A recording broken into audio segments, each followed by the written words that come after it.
तो शरीर के नाते भले हमारा संबंध भाई बहन का है, लेकिन आत्मिक रूप में हम सभी आत्मा ही हैं। तो तिलक लगाने वाले बहन भी आत्मा है और लगवाने वाले भाई भी आत्मा है। तो आत्मा आत्मा भाई भाई का संबंध है, यही स्पिरिचुअलिटी है। आध्यात्मिकता अर्थात आत्मा का अध्ययन, आत्मा के बारे में जानना, आत्मा के बारे में सोचना, आत्मा को समझना, उनके गुणों को जीवन में धारण करना, जो हमारी ओरिजिनल वैल्यूज है उनको हमने जीवन में अपनाना, यही वास्तव में आध्यात्मिकता है। तो जब हम अपने आप को जान लेते हैं तो हमारे विचार अनुशासित हो जाते हैं, पॉजिटिव हो जाते हैं, सकारात्मक हो जाते हैं।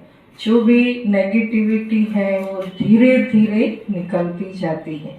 जैसे भाई ने कहा कि जो 5 विकार हैं वो धीरे धीरे आत्मा से निकलती जाते हैं और आत्मा एक शुद्ध पवित्र बनती जाती है।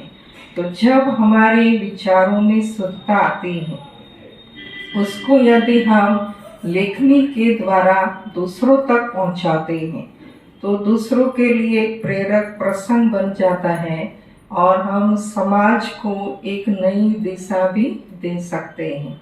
यदि आप अपने जो भी समाचार पत्र निकलता है उसमें एक ऐसा कॉलम हो कि जिसमें श्रेष्ठ विचार हम दूसरों को देते रहें, चाहे भूतकाल में हुए कोई ऐसे प्रेरक प्रसंग हो या जो भी महान व्यक्ति हो गए या जो ऋषि मनीषियों ने जो भी अपने जीवन व्यवहार में जैसे भी उन्होंने जिया है, ऐसे प्रेरक प्रसंग यदि हम उसमें डालते हैं तो जो ऐसे विचारधारा वाले लोग हैं जो उनको पढ़ते हैं तो उनको भी जीवन में एक नई प्रेरणा मिलती है। वो अपने जीवन को चेंज करने में उनको भी मदद मिलती है। कहते हैं शब्द जो है वो ईश्वर की ओर से आता है, उसमें शक्ति होती है, शब्द में ईश्वर की शक्ति होती है, वो बाइबल में लिखा है। और लेकिन जो कलम है वो तलवार की धार से भी मजबूत होती है, तो तलवार से भी शक्तिशाली कलम होती है। यदि हम कलम को कमल बना दिया जाए तो दूसरों को भी और पूरे विश्व को भी हम कुछ न कुछ नया दे सकते हैं। बेहतर विश्व बनाने में हम अपना योगदान दे सकते हैं।